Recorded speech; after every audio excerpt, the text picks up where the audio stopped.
자, 이제 우리 시청자 여러분들이 귀를 기울이시고 눈을 동그랗게 뜨시는 그런 순서입니다. 우리 법무법인 서울에서 함께하고 계시는 자 김세호 변호사와 함께하는 법대로 해라. 자, 여러분, 눈에는 눈, 이에는 이라는 고대 그 법칙이 있습니다. 그거는 뭐냐면은 피해 정도에 맞게끔 처벌을 해야 된다. 이에는 이, 눈에는 눈 이런 말이 있는데, 자, 이게 바로 그 법에 관한 얘기입니다. 그래서 이분을 초대합니다. 자, 김지호 변호사님, 네. 예, 안녕하세요. 김지호 변호사입니다. 네. 제가 좀 말씀을 드리자면 요새 이혼들을 많이 하시잖아요. 근데 이제 이혼을 많이 하실 때 제가 이제 그 소송을 해보면 젊은 분들이 이혼할 때는 일단은 그 양육자, 그다음에 친권자 그 부분에 대한 다툼이 굉장히 심하고요. 연세 있는 분들 같은 경우는 누가 뭐니 해도 그 재산 분할 문제를 많이 다투십니다. 그리고 젊은 분들도 재산 분할 문제고요. 그래서 재산 분할과 관련해서 몇 개 주제를 잡아봤습니다. 그래서 오늘 이 코너가 도움이 됐으면 좋겠습니다. 그럼 갑돌이와 갑순이입니다. 그 갑돌이와 갑순이는 뭐 서로 사랑해서 이제 결혼을 했는데 한 마을에 살았죠? 그렇진 않았던 것 같습니다. 그 어쨌든 뭐 중매를 만났던 것 같은데 그 잘 살다가 이제 세월이 흐르다 보니까 이제 이혼을 하게 됐습니다. 근데 이제 갑돌이가 먼저 이제 마음속으로 이제 이혼할 마음을 먹고 이 아무래도 이제 재산 분할 해줄 게 이제 마음에 걸리니까 그 재산을 상당 부분을 빼돌려 놨습니다. 그래가지고 이제 이혼 소송이 진행이 됐고 갑순이는 그 숨겨놓지 않은 일부 재산만 가지고서 재산 분할을 받았습니다. 갑돌이는 기분이 좋을 거 아니에요. 그러다 보니까 이제 그걸 꾹꾹 참고 있다가 판결이 확정이 돼서 더 이상 다툴 수 없게 됐다고 생각이 되니까 그때 이제 술자리에서 친구들하고 술을 먹다가 이렇게 말을 했습니다. 내가 재산을 다 빼돌려 놨더니 그 멍청한 갑순이는 그것도 모르고 그냥 그 있는 거 가지고 재산 분할을 해가지고 내가 정말 조금만 주고 다 끝냈다. 너무 기분 좋다라고 막 이렇게 자랑을 했습니다. 근데 이제 그 세월이 조금 지나서요. 그 갑순이가 그 자리에 있던 사람을 통해 가지고 갑돌이가 했던 말을 다 듣게 됐습니다.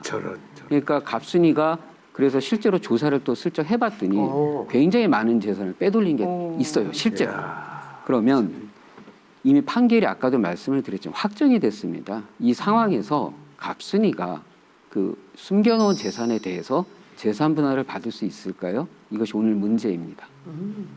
우리는 그 한번 그랬더라도 우리가 다시 고소를 해야 됩니다. 그래서 재판이고 다시 들어가면 받을 수 있습니다. 확신합니다, 여러분. 저 같은 경우도 받을 수 있을 것 같아요. 왜냐하면 의도적으로 그걸 숨겼기 때문에 그냥 뭐 우연히 누가 뭐 준 것도 아니고 부모님한테 받은 것도 아니고 이거는 의도적으로 숨겼기 때문에 나중에 알았어도 확정 날짜가 언제 됐는지는 모르지만 그 기간이 아마 있을 것 같아요. 그 추후에 그 시효가 다시 그 소송할 수 있는 기간이 얼마나 있는지는 모르겠지만 그 기간 아니라면 100% 받을 수 있을 것 같아요. 자, 그 시효 때문에 그렇다. 또 자, 그 부부 갑돌이와 갑순이 상황에서 그 갑돌이라는 분이 일단은 안 좋은 마음을 먹고 숨겼기 때문에 그거는 안 된다고 저는 생각을 하고요. 그것 자체가 잘못됐다. 그래서 판결이 다시 이렇게 되돌려져서 정리가 될 것 같고요. 제 개인적인 생각은 그렇게 될 것 같아요. 그냥 판결이 번복될 수 있다. 네. 갑돌이 잘못이다. 네. 자, 그리고 우리 교육계에서는 어떻게 생각하십니까? 제가 개인적으로 생각은 전 법은 잘 모르겠지만 갑돌이 갑순이가 좋아서 결혼을 했잖아요. 그러면 그런데 재산으로 문제가 생겼잖아요. 재산이 더 많아졌다고 생각하면 다시 합할 수 있는 기회가 되지 않을까요? 오히려 반대로? 감춘 네. 도로 내놔서 같이 살자. 네, 돈이 생겼으니까 우리 다시 한번 생각해보자. 교육계에서는 그러신가 보죠. 예. 자, 동미 씨는? 저는요, 이게 언닉된 재산이잖아요. 쉽게 말하면 모르게. 그렇죠. 주식이나 예금이나 부동산이나 뭔 다 똑같아요. 제가 생각할 때는. 결혼해서 이혼할 때까지는 부부 공동 재산이라고 저는 생각해요. 그러니까 사단이 있는 거잖아요. 그 추가 분할 청구를 분명히 할 수 있다고 저는 생각합니다. 네. 추가 분할 청구를 할 수 있다. 네. 자, 이 중에 답이 있습니까? 예, 저기 두 분이 맞추셨어요. 오. 그 저요? 접니까? 아닙니다. 아닙니다. 죄송합니다. 그 지금 두 분이 맞춰주셨는데요. 제가 변호사하면서 가장 안타까운 일이 뭐냐면 그 법에는 어떤 기간이라는 것들을 정해놓은 것이 있습니다. 그 대표적인 게 이제 소멸시효 소멸시효가 기간이라고 있다. 하는 것이 있고 제척 기간이라는 게 있습니다. 그러니까 소멸시효는 쉽게 말하면 권리가 살아있는 기간이에요.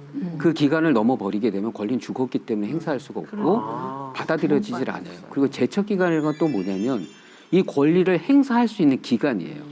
그것이 넘어가 버리면 행사를 할 수가 없게 돼요. 이게 이제 당사자분들이 늘 하시는 말씀 중에 하나가 억울하다, 법이 뭐 그따위냐 이렇게 말씀을 하세요. 근데 이제 제도라고 하는 것들은 어떤 한계가 있는 게 어떤 구체적인 타당한 점을 찾는 것도 있지만 법률 관계의 안정성도 굉장히 필요하거든요. 그러니까 장기간 법률 관계가 방치가 됐을 때 그걸 어느 날 뒤집어 버리게 되면 여러 이해관계들이 얽혀 있는 사람들이 또 이렇게 혼란스러워지잖아요. 그래서 그 법에서는 이렇게 소멸시효랄지 제척기간을 두고 있는데 재산분할 청구권이 바로 그런 경우입니다. 그 재산분할 청구권은 이혼한 때로부터 2년 내에는 걸 수가 있어요. 그래서 예, 2년을 잘 숨겨야 되겠네요.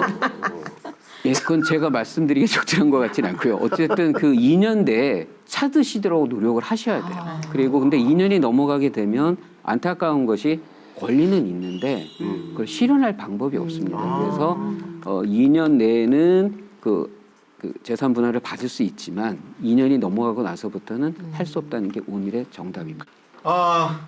이렇게 소멸시효가 있다고 합니다. 그걸 빨리빨리 찾으셔야 돼요. 네. 그래서 여러분의 꿀팁이 되신 거고 갑돌이는 무슨 일 벌리고 2년 안에는 술 먹지 마세요. 그래서 지금 이 돈 뺏기게 생겼으니까. 네.